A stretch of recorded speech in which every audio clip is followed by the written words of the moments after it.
Yung nabunot natin. Ano nga yung nabunot natin? Okay. Ay, si script off. Ulitin na natin. Ulitin daw.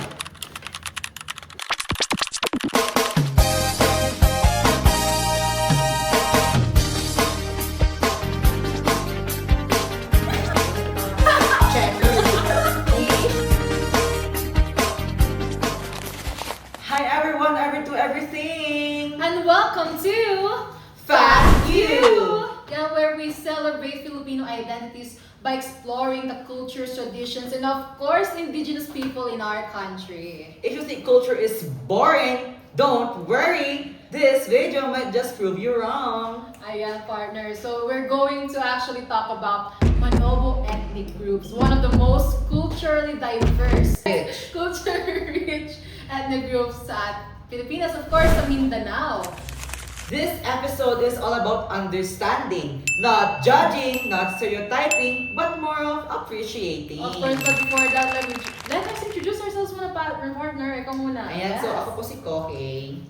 And of course, Julia B. Barreto! Hindi. Bul- Julia Bonte! And we are your, ano ba tawag sa mga podcast?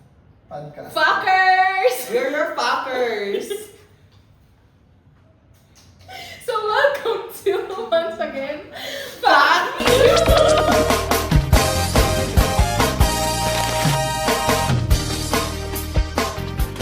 Ayan, so yung mga Manobo people, from the word itself, that would translate to the people. The people. Yan, so yung mga Manobo kasi, natatagpuan daw yan sa ABCD at M. Ay, alphabet! Yes, perfect! Ano ba yun? A. Agusan. B. B. Bukidnon. C. C. Cotabato.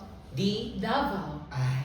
Ibang sa alam ko eh. Ano? Ibang ABC natin eh. Ano? A. Ang sarap-sarap. B. Ng aking balat. C. Lasang chocolate. D. Tidilaan ka. Yan ang alam ko eh. Yun, so may ganun palang variation. Yes, Okay. pero yung M, do you have a guess on M? M. Manila City. No, it's Misamis Oriental. Okay. And, ano mo ba parang, kaka-search ko lang ngayon, hindi pa sila single tribe lang. Mayroon din silang related communities. So, group sila, Ay, ganon. diversity. Tapos, meron din silang iba't ibang dialect, Ay, customs, ganon. So, perfect. Meron silang variation. And, Of course. sa kabila ng differences nila, no, meron silang similar values. Ay, Meron silang respeto sa elders. perfect. Harmony with nature. And meron silang strong spiritual. Sabi ko nila, may Yes. supreme God sa ating mga... Kung dito sa Cordillera, Oo. meron silang kabunyan. Kabunyan, no? Pag sa kanila daw, magbabayan. Ay, magbabayan. O sa ating mga lowlanders. Jesus Christ. Oh. Tama. Can I hear an amen? Amen. Corponum et Ano din ata ate? Meron din ata silang parang datu, gano'n. Datu. Ah, yeah. Kasi mga datu daw nila, pinipili daw sila because of their wisdom and bravery. Kung sa atin, ano? Ano? Kagawad lang ate, kapitan, Ah, gano'n. perfect. Kung sa inyo, napipili, yung mga datu napipili dahil sa katapangan. Sa kanilang wisdom. Sa Sa atin. Sa atin dahil may Ayuda. pera. Ah, Oh, perfect. Yun lang yun. Ayan. Oh, next. Oy, cut na! Oy, cut na! Let's welcome ang ating paboritong Mars, Kazel Prats! Gusto Davao. Okay lang. So, ang topic natin yun is about kaingin system of Manobo. Diba? So, May ganun sila. perfect. Alam mo, nagdidiligan talaga siya. Meron. Nakakaalaman. Tama! Magkakalbo ng kagubatan, yes. Sumakit ka ng kalbo? Ito! For the Manobo, kaingin is actually a traditional way of farming na ginagawa nila for generations. So, paano ba ito ginagawa? Ay, sabi- Sobrang simple lang, mga Mars! I like it You know, simple. Mars. Yeah. Go. So, Oh. yung pinagtaniman nila, kakalbuhin nila yan, yung mga crops nila. Yes! Okay. Yan ang sinusunog. Ay, di Sunog. Ah. Ano ba? Nakalagay, oh. Kaya siya ba yung source? Okay. Oo nga. Tapos? So, after a few years of planting, they leave the land to rest or what we call fallow period.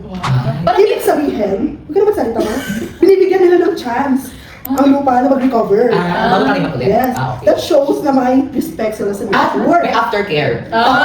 Feeling ko kailangan natin yan. Siyempre naman yung aftercare talaga.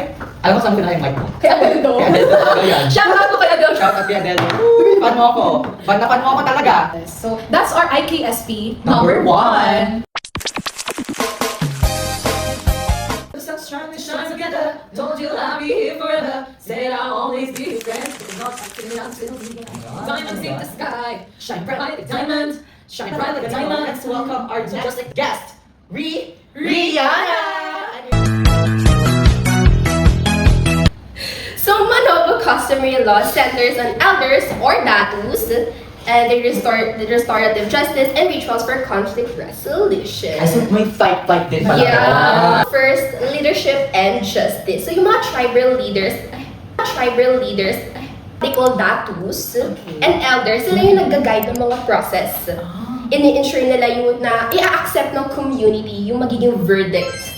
Verdict! So they're very communal. Yes. Okay. May consensus. Yes. Tama siya. Okay, And next. second is restorative justice. So ito, pinafocus to sa pag-restore ng mga relationships. Parang combat lang ganun. Yeah. Bakit sexy dyan? Action and meditation, and Where do apologies, and community feast. And which what they call kanduri. Mga specific ceremonies nilang ginagawa. Katulad ng layag, bagkus, pakurab. Layag, bakus, Pakurab. Isa pa. Layag, bagkus, pakurab. And next is the punishments. Scary. Oh, no!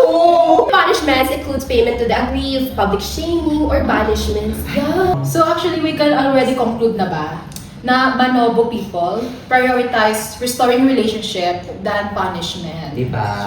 So that's our IKSP number 2. And so, bye, Rihanna! Bye! May tour pa ako. Bye! Sana may free na Justin Bieber!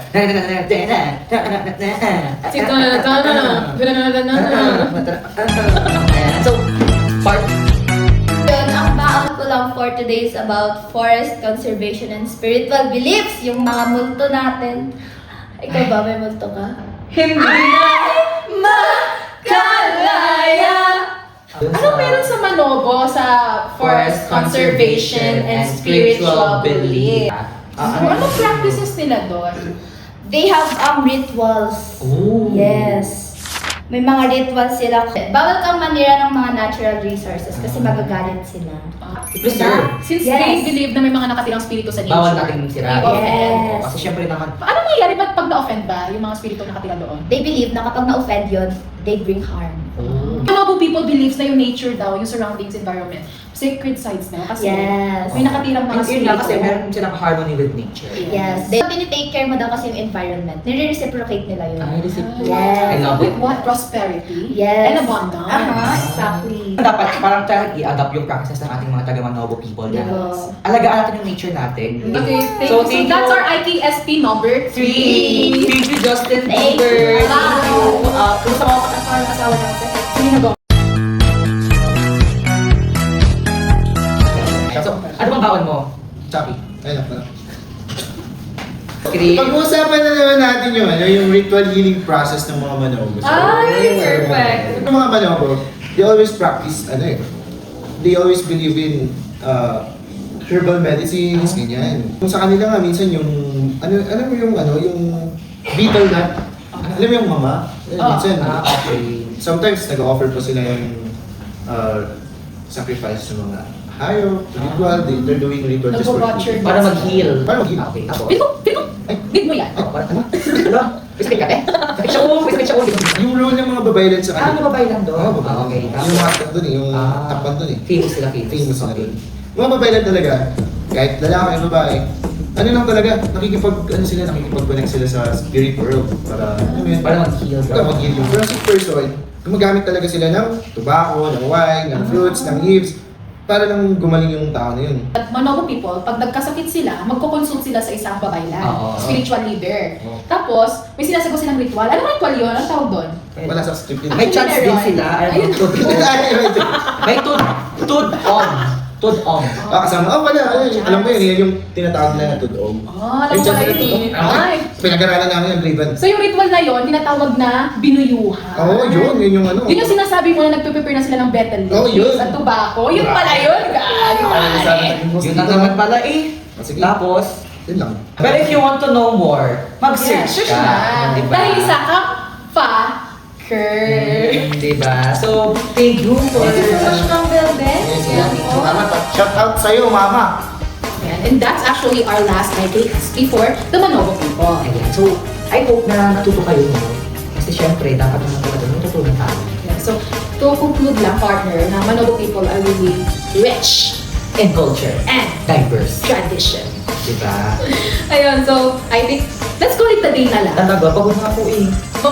Pero hindi ako napapagod na matuto. Of course, partner, dahil tayo isang mother, Mother, fuckers, at mga tigang tama. Tigang sa knowledge. at kaalaman. Tama. Kaya naman, that's it. For fuck You! Ayan, let's stop searching and searching. And that's our episode. Episode 1, Manobo People.